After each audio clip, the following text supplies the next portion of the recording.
Jabalpur Lok Sabha seat पर 1996 से लगातार बीजेपी का कब्जा है। इस लोकसभा सीट में सभी विधानसभाएं जबलपुर जिले से ही लगती हैं। नर्मदा नदी के तट पर बसा जबलपुर अपने झरनों, ऑर्डिनेंस फैक्ट्री और वाहन कारखानों के लिए मशहूर है। जबलपुर में पश्चिम मध्य रेलवे का हेडक्वार्टर भी है। इसके अलावा मध्य प्रदेश का हाईकोर्ट भी जबलपुर में ही है। बीजेपी के राकेश सिंह 2004 से 2019 तक लगातार जबलपुर से चुनाव जीते। पिछली साल हुए मध्य प्रदेश विधानसभा चुनावों में पार्टी ने उन्हें जबलपुर पश्चिम विधानसभा सीट से टिकट दिया था, तब उन्हें सांसद का पद छोड़ना पड़ा था। बीजेपी ने इस बार बहुत अनुभवी कार्यकर्ता आशीष दुबे को जबलपुर से टिकट दिया है।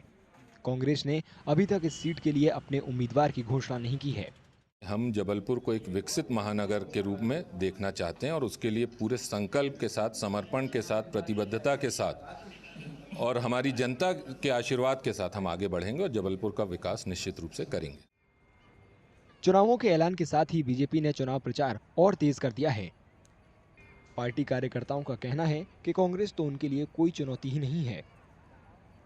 जबलपुर में बहुत बड़ी से फ्लाईओवर दे दिया आपको सबसे बड़ा एयरपोर्ट, 450 करोड़ से आपका रेलवे स्टेशन बन रहा है और रिंग रोड बन रही है। अनेकों काम तो जबलपुर शहर के अंदर सेंक्शन हो गए, जिसकी वजह से आज हम महानगर रेडिसन जैसे कंपनियां यहाँ पे आ रही हैं। आईटी सेक्टर में हम आगे बढ़ रहे हैं और अनेकों जो काम बच गए वो आशीष दुबे जी के नेतृत्व में भारतीय जनता पार्टी सब करने वाली है। जबलपुर की यदि आप बात करें तो जबलपुर में हमारे माननीय सांसद जो पूर्व सांसद थे राकेश सिंह जी ने, उन्होंने जिस प्रकार से विकास की गंगा पूरे जबलपुर लोकसभा क्षेत्र में बहाई है, निश्चित रूप से मुझे ऐसा लगता है कि इस बार कांग्रेस के, आप देख रहे होंगे, कांग्रेस का प्रत्याशी घोषित नहीं हुआ, कांग्रेस का अध्यक्ष घोषित नहीं हुआ।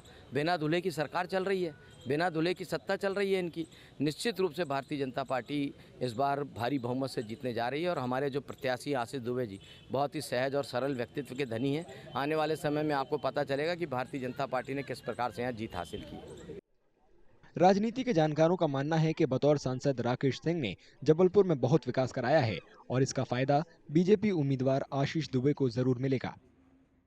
कांग्रेस के पास फिलहाल तो कोई कैंडिडेट दिख नहीं रहा है। कौन लड़ेगा ये अभी कहना बहुत मुश्किल है, लेकिन जो भी लड़ेगा उसको ढेर सारी चुनौतियों का सामना करना पड़ेगा, क्योंकि भाजपा के पास में, भाजपा की झोली में बहुत सारी चीज़ें हैं जो गिनाने के लिए भी हैं और भाजपा ने चूँकि काम की हैं तो उसका फ़ायदा स्वाभाविक तौर पे नए कैंडिडेट को भी मिलेगा। और जो नए कैंडिडेट आए हैं वो यंग भी हैं, पढ़े लिखे हैं और उनका भी खेती किसानी से लंबा नाता रहा है, तो उनके ऊपर कोई दाग भी नहीं है ऐसे जो मतलब चुनाव में मतदान को प्रभावित कर सकें।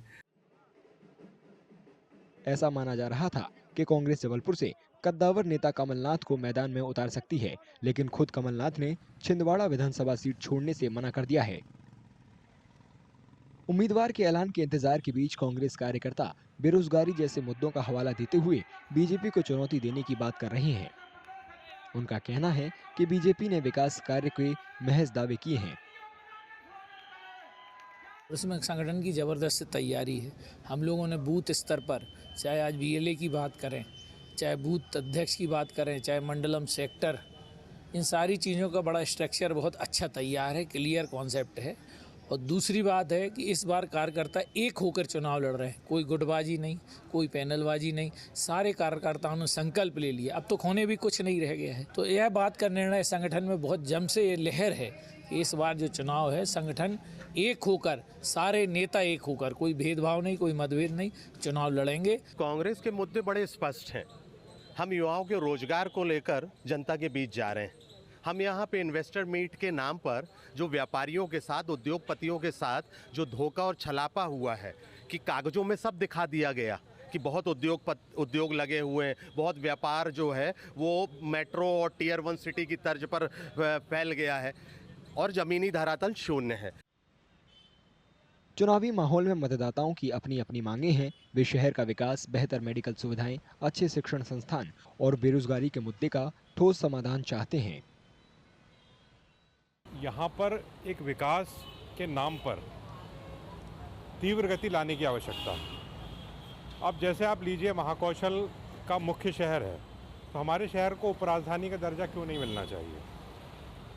आज जबलपुर में आईआईएम की स्थापना क्यों नहीं होनी चाहिए? आज जबलपुर में एम्स की स्थापना क्यों नहीं होनी चाहिए? जबलपुर में भी मेट्रो के प्रोजेक्ट क्यों नहीं आने चाहिए?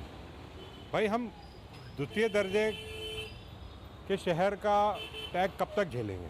जबलपुर की बात करें तो रोजगार के साधन तो नहीं है, लेकिन जो आने वाले हमारे ऐसे सांसद महोदय हैं तो हम उनके अपनी ये बात ज़रूर रखेंगे कि जबलपुर में रोज़गार होना ज़रूरी है, फैक्ट्रियाँ आना ज़रूरी है। जैसे कि हमारे जबलपुर में लोकल के लिए कोई रोज़गार है ही नहीं, बस नॉर्मल व्यक्ति आता है, काम करता चले जाता है।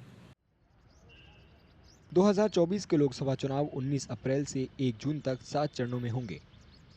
जबलपुर में पहले चरण में ही 19 अप्रैल को वोट डाले जाएंगे।